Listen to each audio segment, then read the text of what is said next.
जिन बुजुर्गों ने अपनी जिंदगी का हर लम्हा हमें बेहतर बनाने में लगा दिया, आज हमें उनके लिए कुछ करने का मौका मिला है। आपका एक सब्सक्राइब और शेयर उनके भविष्य को उज्जवल बनाने की दिशा में बड़ा कदम हो सकता है। हमारे बुजुर्गों को उनकी मेहनत की पेंशन दिलाना हमारा कर्तव्य है। आपसे विनम्र निवेदन है, हमारे चैनल को सब्सक्राइब करें और इस संदेश को आगे बढ़ाएं। आइए हम मिलकर 1 मिलियन लाइक्स तक पहुँचें और उनकी आवाज को बुलंद करें। आपका छोटा सा सहयोग उनके जीवन में बड़ा बदलाव ला सकता है। साथ चलेंगे तभी जीत होगी। ईपीएस 95 न्यूनतम पेंशन 7,500 रुपये। पेंशन भोगी कर रहे न्याय की मांग। देखें अपडेट। ईपीएस 95 न्यूनतम पेंशन 7,500 रुपये। पेंशन भोगी कर रहे न्याय की मांग। देखें अपडेट। कर्मचारी पेंशन योजना 1995 के तहत पेंशन भोगियों ने न्यूनतम पेंशन 7,500 रुपये करने की मांग की है। यह मांग वित्तीय राहत के साथ साथ उनके सम्मान और योगदान की मान्यता के लिए भी है। देश में काफी लंबे समय से कर्मचारी पेंशन योजना 95 के तहत न्यूनतम पेंशन को 7,500 रुपये प्रति माह करने की मांग लगातार तेज हो रही है। ईपीएस 95 न्यूनतम पेंशन 7,500 रुपये। पेंशन भोगी कर रहे न्याय की मांग। देखें अपडेट। वर्तमान में न्यूनतम पेंशन केवल 1,000 रुपये है, जो मौजूदा महंगाई और जीवन यापन की लागत को देखते हुए नाकाफी है। यह पेंशन अब सम्मानजनक जीवनयापन के लिए पर्याप्त नहीं है और इसे सुधारने की आवश्यकता है। पेंशन भोगियों का मानना है कि यह केवल वित्तीय राहत नहीं है, बल्कि यह न्याय और उनके योगदान की मान्यता का मामला भी है। तो चलिए जानते हैं कर्मचारी पेंशन योजना पर नए अपडेट के बारे में विस्तार से जानकारी। एम्प्लॉयज पेंशन स्कीम पेंशन भोगियों का योगदान। निजी क्षेत्र के कर्मचारी, जिन्होंने देश की अर्थव्यवस्था को मजबूत करने में महत्वपूर्ण भूमिका निभाई है, अब सेवानिवृत्ति के बाद संघर्ष कर रहे हैं।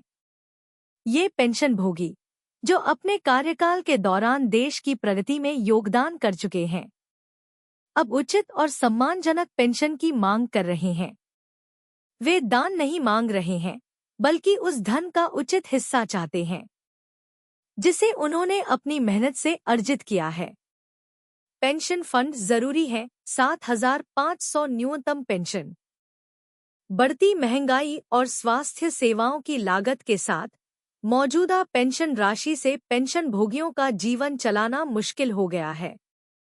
7,500 रुपये की न्यूनतम पेंशन का यह आंकड़ा आज की आर्थिक परिस्थितियों में बुजुर्गों की जरूरतों को पूरा करने के लिए अधिक वास्तविक प्रतीत होता है।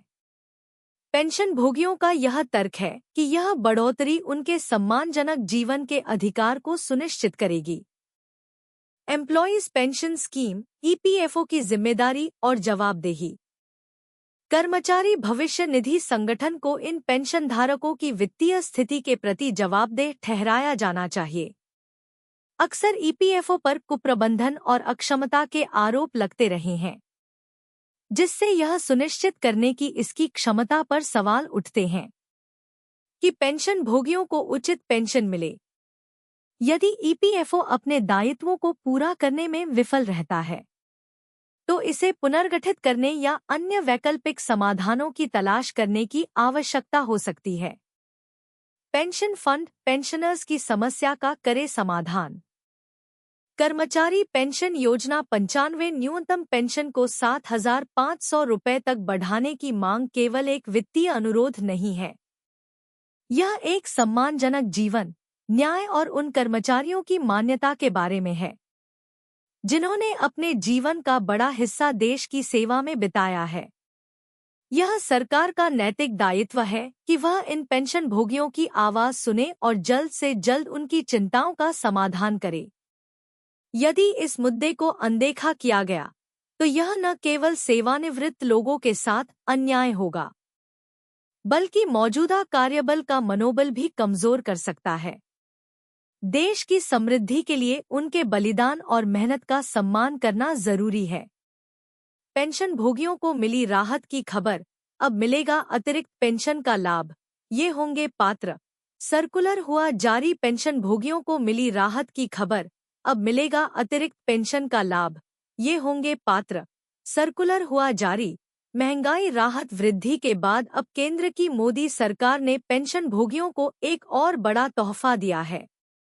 इसके तहत सरकार ने 80 साल से अधिक उम्र के पेंशन भोगियों को एक्स्ट्रा पेंशन का लाभ देने का फैसला किया है। कार्मिक लोक शिकायत और पेंशन मंत्रालय की ओर से जारी एक सर्कुलर में कहा गया है, पेंशन भोगियों को मिली राहत की खबर, अब मिलेगा अतिरिक्त पेंशन का लाभ, ये होंगे पात्र। सर्कुलर हुआ जारी कि केंद्र सरकार के इन पेंशन भोगियों को अनुकंपा भत्ता नामक अतिरिक्त पेंशन मिलेगी।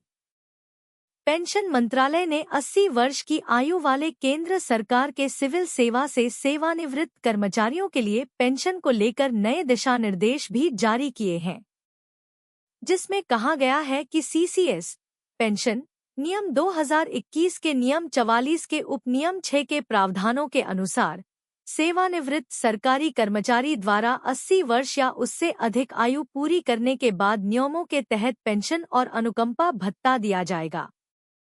ईपीएफओ पेंशन फंड, जानिए किस तरह मिलेगा पेंशन का लाभ।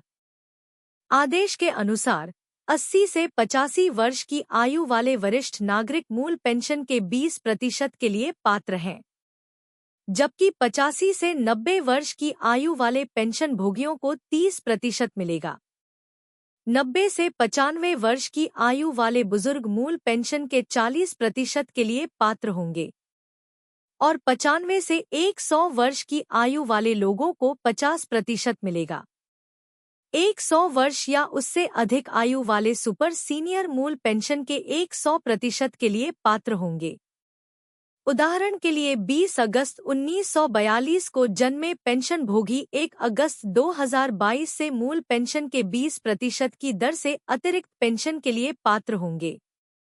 1 अगस्त 1942 को जन्मे पेंशन भोगी भी 1 अगस्त 2022 से मूल पेंशन के 20% की दर से अतिरिक्त पेंशन के लिए पात्र होंगे। अतिरिक्त पेंशन या अनुकंपा भत्ता उस महीने के पहले दिन से प्रभावी होगा जब पेंशन भोगी तय की गई आयु तक पहुंच जाएगा। यह सुनिश्चित करने के लिए कि सभी पात्र पेंशन भोगियों को बिना देरी के उनका उचित लाभ मिले, पेंशन और पेंशन वितरण में शामिल सभी विभागों और बैंकों को परिवर्तनों के बारे में सूचना प्रसारित करने का निर्देश दिया गया है।